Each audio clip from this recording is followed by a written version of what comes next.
Hello everyone, wherever you are. Rajiv Chopra from the Dusty Mic Chronicles at this end of the microphone. I will take a 2-week podcasting break after this episode. Unless all hell breaks loose, I shall be off for a 2-week road trip and I am looking forward to it. I earlier mentioned a fascinating book that I read, Photography, a very short introduction. And I don't have the book at hand, and so I've forgotten the author's name. Now, the author referenced photographs shot at the Abu Ghraib prison in the aftermath of the Iraq War. The image shows naked Iraqi prisoners piled on top of each other and two gloating American soldiers taking selfies and photos of the prisoners. In the photograph, or the editors of the magazine or wherever these photographs were published, they blurred out the prisoners' genitalia, and as the book's author writes, as if that was the obscenity. This question brings me to the famous P word, porn. When I use this word on an Amazon book review, Amazon blocked the review.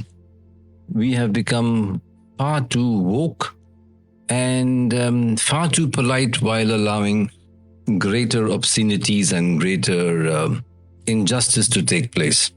The normal definition of porn constitutes images of women, mainly in various stages of undress, or of couples engaged in sex. The aim is to titillate and excite the senses. Sometimes you can even say that the aim is to excite the baser senses. There is another aspect of this industry, the audience.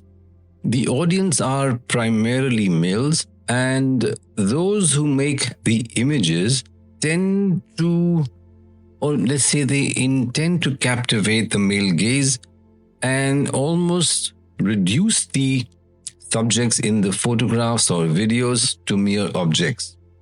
At one level, all forms of photography, when taken to an extreme, can reduce the subject to a mere object. Many Indian urban citizens and Western photographers walk in India's streets photographing poor people and only focus on their supposed misery. The photographer stands apart. The photographers pat themselves on the shoulders, congratulating themselves on shooting authentic photographs. The photographer stands apart, does not interact with the subjects or the people, and reducing them to objects. At an extreme level, this becomes a part or an aspect of poverty porn. And now I turn the page. Taken to an extreme, do images of destroyed buildings, mutilated bodies become a part of war porn? War photographers who document conflict must portray what is happening. They must communicate what is happening. I doubt anyone will dispute this last statement, but viewers hunger for more. Whether Israelis hunger for images of mutilated Palestinians, or whether other people hunger for images of mutilated Israelis, is not important. If such images titillate the viewer, do publications demand more of such images to keep circulation soaring? Does this become a part of war porn or destruction porn? The images taken at the Abu Ghraib prison present us with a complex dilemma. I read 4 essays on this subject, on these images, and I'm still digesting the material. But allow me to abstract a few statements from Susan Sontag's essay regarding the torture of others. Some disgusting images accompany this essay, but those images are necessary. I don't think that she intended to titillate us in any way or excite us in any way. I consider the images disgusting because they depict a behavioral relationship that is exploitative, hypocritical, and self-serving. Now she writes, and I quote, "The Bush administration and its defenders have chiefly sought to limit a public relations disaster," end quote. In short, the political leadership did not wish to acknowledge its role in the behavior, but only to limit or mitigate the damage. After all, the Americans and most societies like to portray themselves as moral while committing shameful acts. Who was guilty of the obscene acts portrayed in the photographs?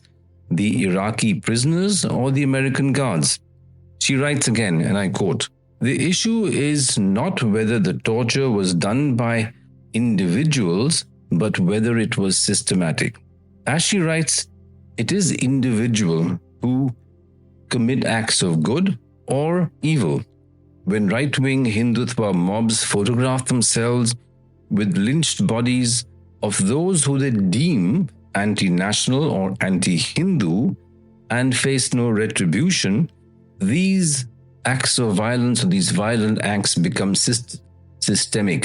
And the people who commit these acts have no shame, no fear, nothing when they publish such images.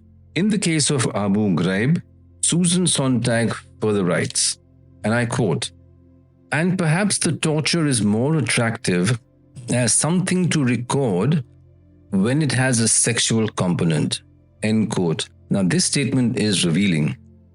Do we allow such behavior to become systemic? Do we reward such behavior? Do we hunger for such images while artfully, tactfully talking about how shameful they are?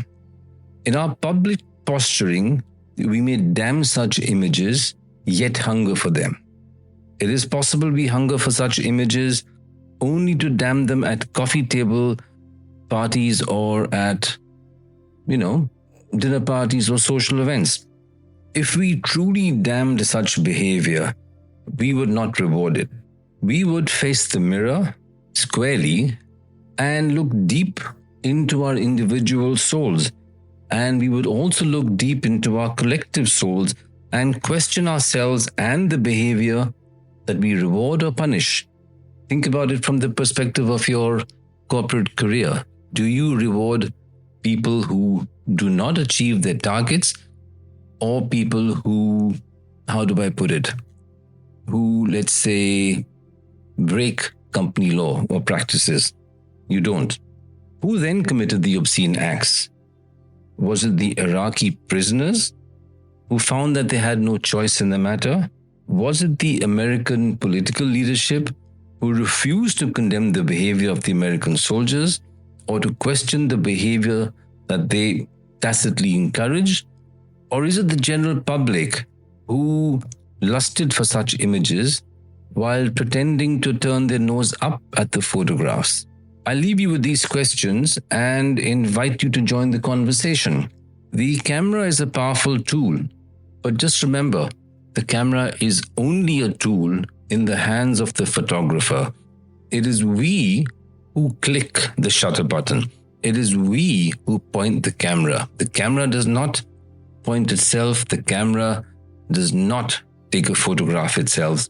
It is us who use the camera as a tool, and it is us to decide how to use this particular tool at our disposal.